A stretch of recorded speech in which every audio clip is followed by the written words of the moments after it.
He laughed in front of everyone. My own son-in-law. That laugh still rings in my ears.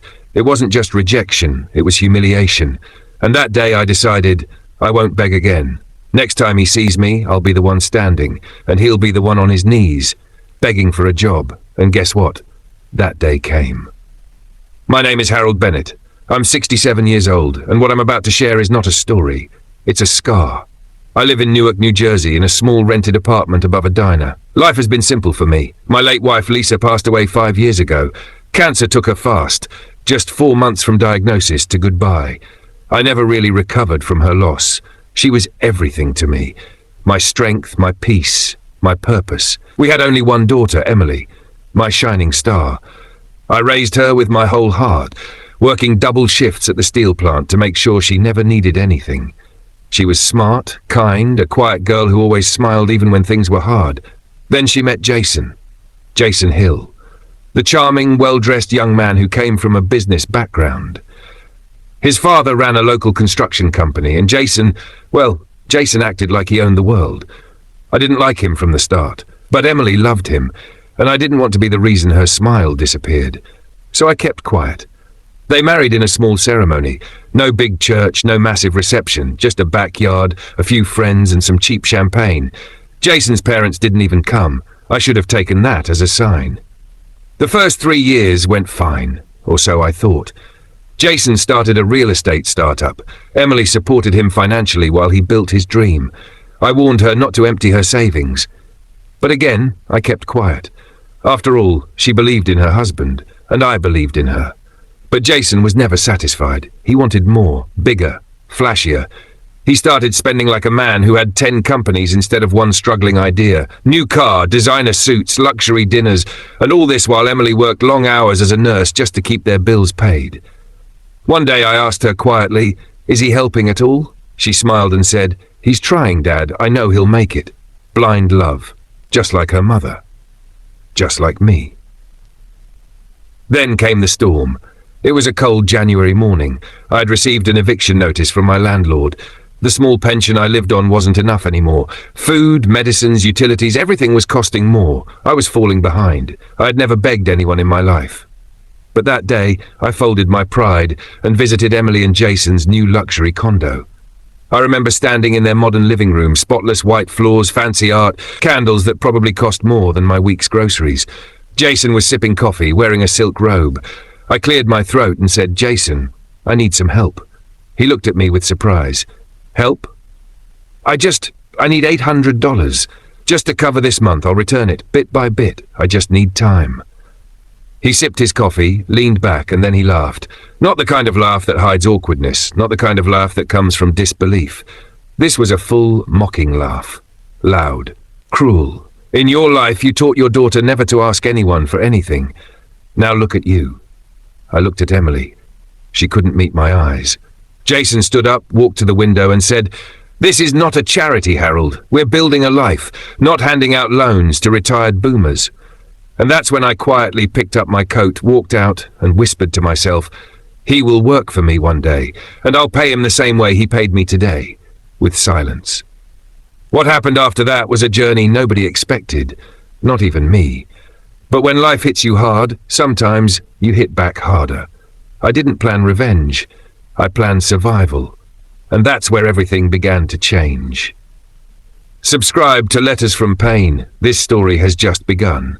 You won't believe what happens next. I didn't speak to Emily after that day, not for weeks, not even a message. I didn't blame her. She was caught in the middle. But I wasn't ready to forgive the way Jason had humiliated me. That kind of pain, it stays in your bones. I went back to my empty apartment, no heat, leaking roof. I sat in the dark with a blanket over my shoulders and my pride shattered. That night, I took out an old notebook. It had my wife's handwriting on the first page. Open quote, "You're stronger than you think, Harold." Close quote. She used to say that when I'd get tired after long shifts, when I thought we'd never make it. So I made a decision. No more asking, no more expecting, and definitely no more begging. The next morning I went to a local diner. "Help wanted" was taped to the window. I pushed the door open and said, "I'll clean, anything. Just give me work." The owner, a rough lady named Patty, looked me up and down. "You sure?" It's greasy back there. I nodded. I've worked in steel plants. Grease doesn't scare me. She hired me on the spot. Minimum wage, 6 hours a day. I cleaned floors, washed dishes, took out trash, scrubbed toilets. Every day. No complaints. 2 months later, Patty called me into her office. You want more hours? I said yes before she even finished the sentence. I was now working full-time. Still not enough, but I started saving $20 from every paycheck. I skipped breakfast, walked instead of taking the bus, wore the same old shoes until the sole split open. One day, while scrubbing the back alley, I overheard 2 men talking. Construction company down the street's shutting down, one said. Owners being investigated. Something about tax fraud. I peeked my head out. Which company? The man shrugged. Hill and Crane. Jason's family company. That night I smiled for the first time in months. Weeks passed. Jason's real estate startup collapsed. I didn't need to check. It was all over local news. Local investor scammed by partner files for bankruptcy. The same man who wore Italian suits was now begging online for legal fund donations. Karma? Maybe. But I didn't celebrate. Not yet. Because revenge isn't about laughing when they fall. It's about rising so high, they're forced to look up at you from the same place they pushed you into. One day, Patty walked in while I was fixing a broken sink in the diner's back bathroom. You used to fix machines at the plant, right? I nodded. 25 years. Why? My brother's company needs someone. Facility manager. Big warehouse. Nothing fancy, but you'll earn better. You want me to refer you? It felt like someone was offering me a second chance. Please. I joined a packaging facility on the industrial side of town. Long hours, heavier work, but better money and respect. They gave me a small office. I trained young workers, managed tools, kept the place organized. One day, a nervous HR girl walked into my office. Sir, we have a new batch of workers for janitorial support. Can you review the list before onboarding? I looked at the names. My eyes stopped at one. Jason Hill. My heart went quiet. I read the name again. Jason. My son-in-law. The man who once laughed in my face, now applying as a janitor in the very building where I was supervisor. I didn't smile. I didn't feel joy. Just silence. Fate had done its part. Now it was my turn. The next morning I stood in the warehouse hallway, clipboard in hand. A small group of new hires walked in. Jason was among them. His face pale, tired, bearded, eyes sunken. He looked like a man who had aged 10 years. When our eyes met, he froze. He whispered, "Harold?" I didn't answer.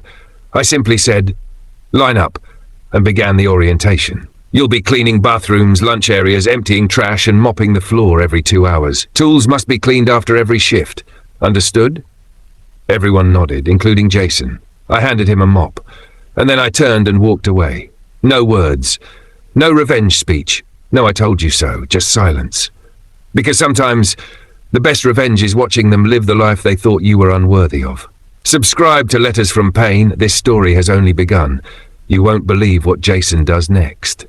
Jason showed up for work every day, head down, eyes low, no questions asked, no arrogance left. He wasn't the same man who had once stood in a silk robe laughing at my helplessness. Life had squeezed the ego out of him. He cleaned toilets. He scrubbed the warehouse floor. He ate lunch alone. I watched from a distance, silent. I never mentioned Emily. I never asked how he ended up here, and he never explained. That was our unspoken agreement. We both knew the truth. And that was enough. A few weeks passed. One Friday afternoon, I was walking past the janitor's closet when I heard Jason coughing badly. Real deep coughs, the kind that rattled your ribs. I paused outside the door. Through the narrow window, I saw him sitting on an overturned bucket, holding his head in his hands. I stood there for a few seconds. Then I walked away. That moment changed something inside me, because revenge feels powerful, but it doesn't erase pain. Not mine. Not his. The next Monday, I left an extra sandwich in the staff fridge with no name, just placed it in the slot where he usually kept his cheap cup noodles. He didn't say anything. But the next day, the sandwich was gone, and a note was left. Thank you. No signature, just that. For the first time, I realized something. Jason wasn't just punished by life, he was completely broken. One evening, I received a knock on my apartment door. It was almost 9 p.m. I opened it and froze. Emily stood there, eyes red, holding a small bag. "Dad, can I come in?" I stepped aside. She sat on the edge of my old couch looking around like she hadn't been there in years, because she hadn't. She whispered, "Jason told me everything." I said nothing. She continued, "He was too proud to tell me he lost everything. He tried to fix it, he really did. But by the time I found out, it was too late. The house is gone, the car's gone, even his parents won't pick up his calls." Her voice trembled. "I should have reached out to you, I just didn't know how." I sighed, sat down, and said softly, "I raised you better than that." Tears spilled down her face. "I'm sorry, Dad." That night, we talked for 3 hours, about Mom, about childhood memories, about everything we had forgotten in the noise of adulthood. She told me how Jason cried the night he saw me in the warehouse. He said he felt like garbage, that he deserved it, that he was ashamed to look at you. I didn't say much, because in truth, part of me had already started forgiving him. 2 weeks later, I was called into a meeting with senior management. They were expanding the facility and needed someone to manage a team of maintenance workers. They offered me the role, better pay, full benefits, and the right to choose my own crew. I accepted, and when the list of workers landed on my desk, I stared at one name, Jason Hill. I had a choice now. I could remove his name, let him go, watch him fall again, or I could do something harder. I could lift him, just a little. I picked up the phone. "Jason," I said calmly, "I'm building a new team. I want you on it." There was silence on the other end. He whispered, "Why?" I replied, "Because no one stays broken forever, if they're willing to clean up their own mess." Jason joined the new team. He showed up early, stayed late, took orders with quiet respect. He never asked for favors, never asked to forget the past, and neither did I. But slowly something started to heal, not just between us, but inside me. One Friday, as the crew was leaving, Jason waited behind. He walked up to me with something in his hand. It was a check. "First repayment," he said. "For the $800 you asked for, I owe you." I looked at it, then at him. I pushed the check back into his hand. "Take Emily out for dinner," I said. "She deserves it."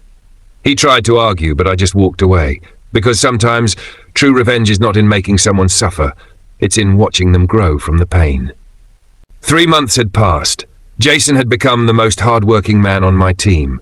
Never late, never lazy, never loud. It was strange to watch the same man who once treated me like dirt now mop floors without complaint, hold doors open for others and keep his head down. But what struck me the most? He had stopped talking about himself. There was no more bragging. No plans or projects or startups, just quiet labor and soft yes sir and no sir. People noticed. Even the higher-ups began to nod with respect when his name came up. One afternoon, the warehouse manager pulled me aside and said, open quote, "That Hill guy? He's solid. Not what I expected after reading his background." Close quote. I nodded but said nothing. Some wounds take time to close, even if you start healing. That evening, as I was leaving the facility, I saw Jason sitting outside on the curb staring at the sunset. I walked past, but he called out, "Harold?" I paused. He stood up slowly, holding a small envelope. "This is for you." I wrote something. I took the envelope but didn't open it, just nodded and walked away. When I got home, I sat at the kitchen table, turned on the small yellow lamp Lisa used to love, and opened the letter. "Dear Harold, I don't know how to begin. You once came to me asking for help, and I laughed in your face. That's the moment I lost something I didn't even know I had, your respect. What I did was shameful.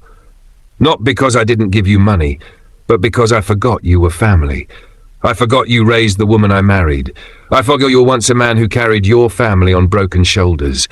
And I treated you like nothing. I've had many sleepless nights replaying that moment. And I know I don't deserve your forgiveness, but I want you to know, I'm not that man anymore. I'm trying to be better, not just for me, but for Emily. And maybe one day for you too. Jason." I read it twice, and for the first time tears filled my eyes, not from pain, but from release. I folded the letter, placed it inside Lisa's old recipe book, and whispered to myself, open quote, "He finally grew up," close quote. The next few weeks brought changes. Jason took night classes in business ethics at the community college. He began helping new janitors, training them, teaching them how to save time and energy on tasks. He even organized the storage room by category and labeled all tools. One morning, the warehouse manager came up to me. "Why isn't Hill a supervisor yet?" He's doing half your job already." I smiled and replied, "Because he doesn't know he's ready." But he was. One Sunday, Emily invited me over for dinner. They were now living in a tiny 2-bedroom apartment on the edge of town. No luxury, just clean floors, simple dishes and soft laughter between them. Emily cooked stew, the kind Lisa used to make. And Jason sat beside me like a student in front of his teacher. He served me water, cleared the dishes after dinner, and when I got up to leave, he walked me to the door and said something I didn't expect. "Harold, would you consider moving in with us? We have space, and I want you around, for Emily and for me." I looked at him carefully. This wasn't pity, it wasn't guilt, it was genuine. From a man who had been broken and rebuilt, I placed my hand on his shoulder and said, "Not yet, but someday, maybe." The next day he came to work early. In his hand was a box, sealed tight. He walked into the break room and stood in front of the whole team. "I have something to say." Everyone turned toward him. He opened the box and pulled out a brand new pair of black heavy-duty work boots. He placed them on the table. These were bought for the man who gave me a second chance, a man I once disrespected, but he's more than my boss. He's my father. He turned to me. "I want you to have these." Silence filled the room. I didn't move. Then I slowly walked over, looked at the boots, and picked them up. Sturdy, clean, solid. I looked Jason in the eye and said only 3 words. Open quote. "Thank you, son." Close quote. And something shifted in the room. A quiet applause started. The young workers clapped. Even the warehouse manager nodded. Not for me. For him. For the man who had fallen and chosen to rise with humility. Subscribe to Letters from Pain. Part 5 will leave you speechless. Jason makes a sacrifice no one saw coming, and I face a truth I've buried for years. That night I didn't sleep, not because I was afraid, but because for the first time in many years, I was finally at peace. A strange peace. It wasn't because my problems were gone. They weren't. It was because I had changed. My heart had stopped begging for love, approval, or even understanding from people who only used me. The next morning I went back to the diner, not to eat, just to sit. I ordered coffee and stared out the window, thinking about everything. That's when my old friend Greg showed up. He had been my childhood buddy, and we hadn't seen each other in 15 years.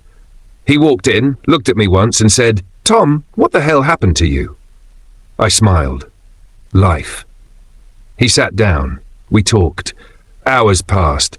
He asked me to come work at his repair shop. He had opened a chain of auto repair garages and needed someone trustworthy to handle the books. "I don't care if you've been out of work," he said. "You're one of the smartest people I know. I trust you more than anyone." I accepted. That one yes changed everything.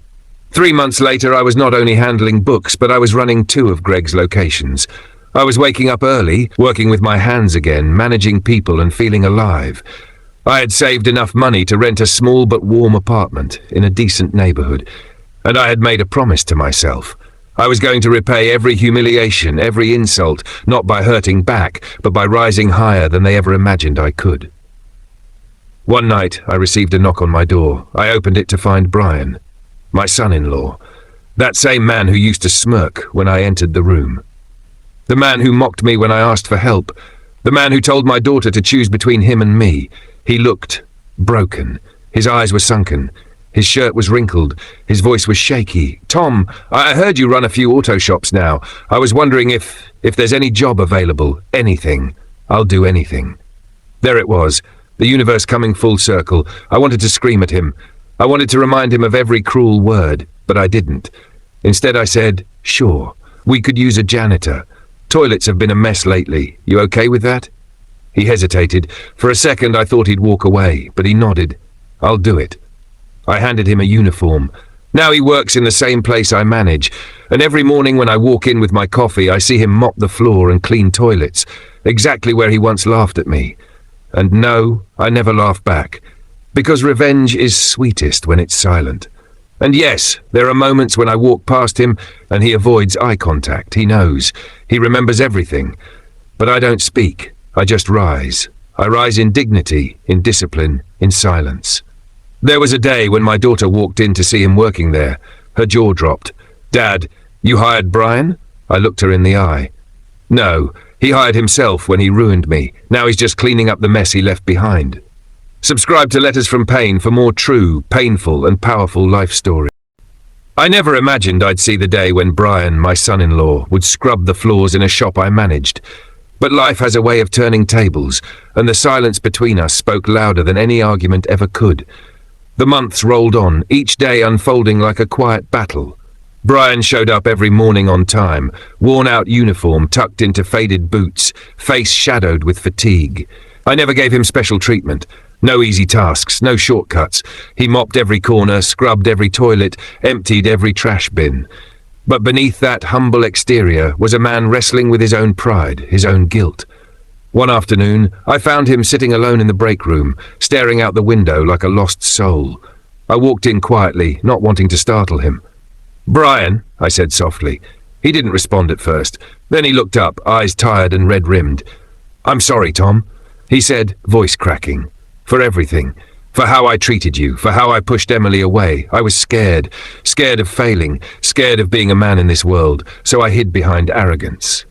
I sat beside him. It took losing everything for me to see who really matters. I nodded, feeling a strange warmth. "Good, but sorry doesn't fix the past. Only your actions now can." From that day, Brian started changing, not just in work, but in his attitude.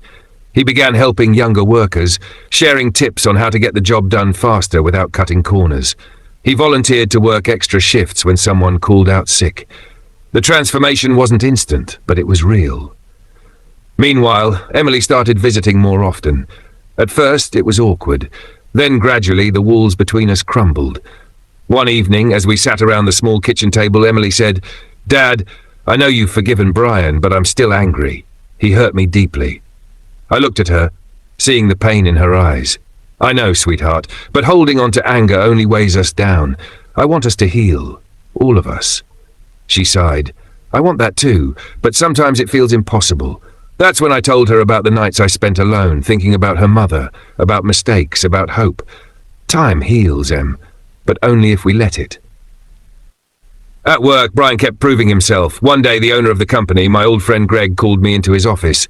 "Tom, I've been watching your new guy. Hill, right?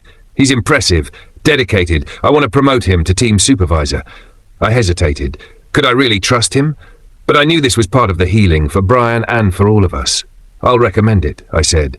Greg smiled. "Good." Brian's promotion came with challenges. Managing workers who knew his past, handling new responsibilities and facing the whispers. But he stood tall. And with each passing day, he earned respect, not through money or power, but through humility and hard work. One afternoon, Emily called me, voice trembling. "Dad, Brian wants to meet you, to talk." I agreed. We met in a small cafe.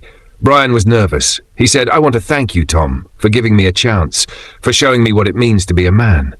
I smiled. "You earned it." He looked down. "I want to make things right with Emily. I want to be the husband she deserves." I nodded. "Then don't waste time. Actions speak louder." That night I sat on my porch, looking at the stars. I thought about the journey, from the humiliation to the silent revenge, from the broken family to the slow healing. Life isn't about how hard you fall.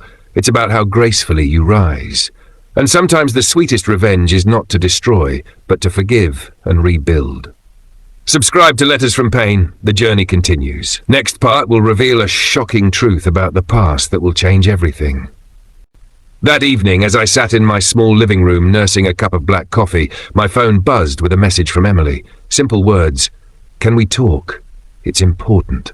My heart skipped a beat. After months of cautious healing, something in her tone told me this wasn't just another routine conversation. When she arrived, she looked tired, but determined.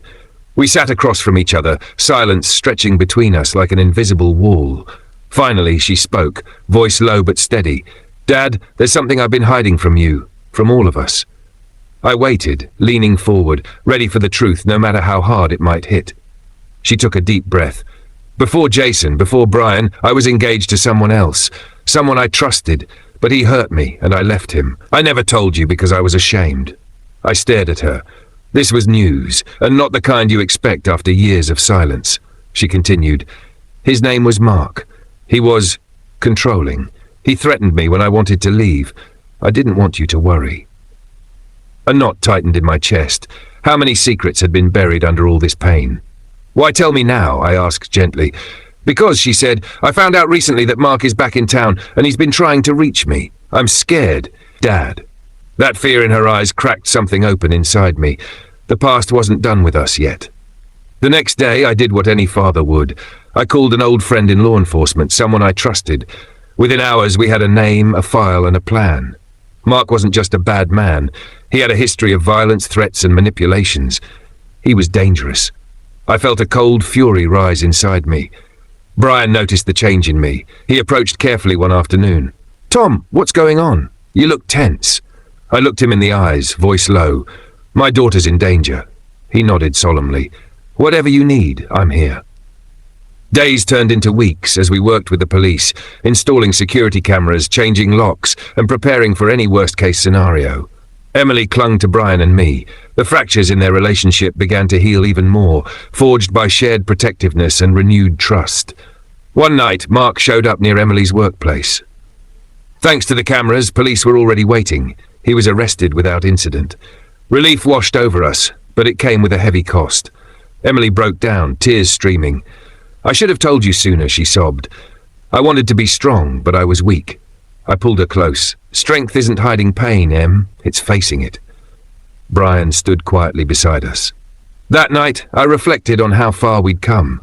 From humiliation, brokenness, and silent revenge, to family, forgiveness, and protection. I realized that the journey wasn't just about me or Brian. It was about healing wounds buried deep in the past and making a future none of us dared to dream. The days after Mark's arrest were filled with quiet moments where we tried to breathe again, where Emily slowly reclaimed the life that fear had almost stolen from her. Yet beneath the relief, there was a heavy tension. I sensed that some choices were still waiting to be made, choices that could change everything between us. One morning, Brian came to me at the auto shop, his face drawn and serious. "Tom," he said quietly, "I want to talk about Emily, about us." I looked at him, curious but cautious. "I know I haven't been the best husband. I've made mistakes, big ones. But I want to prove I can be better. For her, for you, for all of us." I nodded slowly. "Actions speak louder than words, Brian." He took a deep breath. "I'm ready to do whatever it takes." That day, Brian began attending counseling sessions with Emily. It wasn't easy. Old wounds surfaced, arguments flared, but slowly they began to rebuild trust brick by brick. I watched from afar, proud of both of them. Their journey wasn't perfect, but it was honest. Meanwhile, the auto shop was thriving. Greg trusted me more than ever. Business was good, but my focus was always on family. I wanted to create a space where forgiveness and healing weren't just words, but lived experiences. One afternoon, Emily asked me to come to their apartment. When I arrived, Brian was waiting with something in his hands, a small box. He looked nervous. "I want to ask you something," Brian said, voice trembling. I raised an eyebrow. Brian opened the box to reveal a simple silver ring. "Emily and I want to renew our vows, to start fresh, and I want your blessing." Emily's eyes sparkled with tears. I looked at Brian, seeing a man transformed, not perfect, but willing to fight for the family he almost lost. I smiled and said, "You have my blessing." That evening, we sat around their tiny dining table. The past still lingered, but hope was growing stronger. Emily looked at me and said softly, "Thank you, Dad, for never giving up on us." I took her hand. "Family is forever, no matter what." Brian raised his glass, to family. We all clinked glasses. But as I lay awake that night, a question gnawed at me. Could we truly leave the past behind, or would the scars of betrayal and pain always find a way back? That night, sleep wouldn't come. My mind kept turning over the events that had brought us here, and those that still threatened to unravel the fragile peace we'd built. I'd always believed that time healed wounds, but sometimes wounds just get covered up, waiting for the right moment to bleed again. A week after Brian's vow renewal proposal, a letter arrived in the mail. No return address, just my name in hurried handwriting.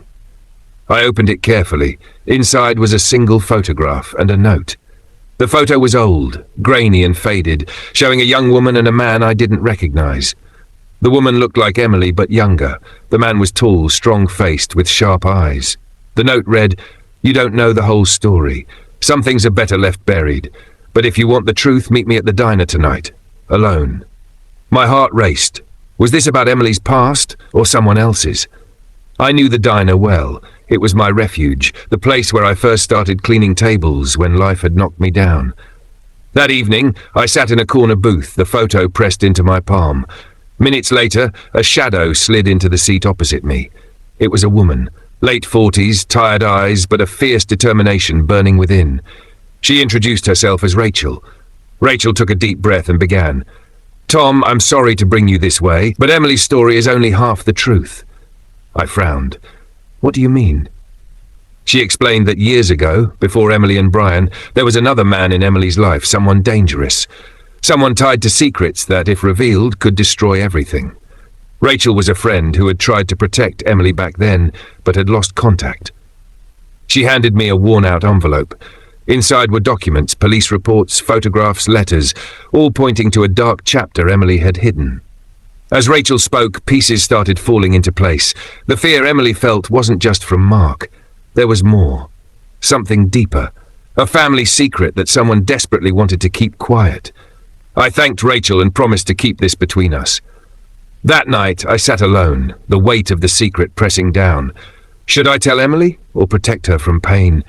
But deep down, I knew that truth, however painful, was the only way forward.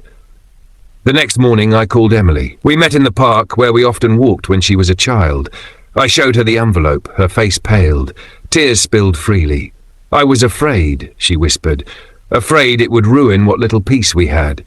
I held her hand. "Nothing will ruin us if we face it together."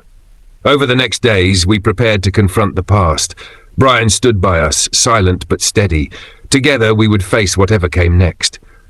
The day I had been dreading arrived. Emily, Brian, Rachel and I sat around the small table in my apartment. The documents lay between us like a minefield, each paper a reminder of wounds not yet healed. Rachel began, her voice steady but soft. "The man in these reports, his name is Victor Reynolds. He was involved in a series of crimes in another state years ago. Emily crossed paths with him during a difficult time, and he became obsessed." Emily swallowed hard, tears welling in her eyes. "I thought I left that behind," she whispered. "I thought moving here would mean freedom." But Victor had followed her, lurking in the shadows of her past. Brian clenched his fists. "We need to make sure he can't hurt you again. I won't let anyone hurt my wife."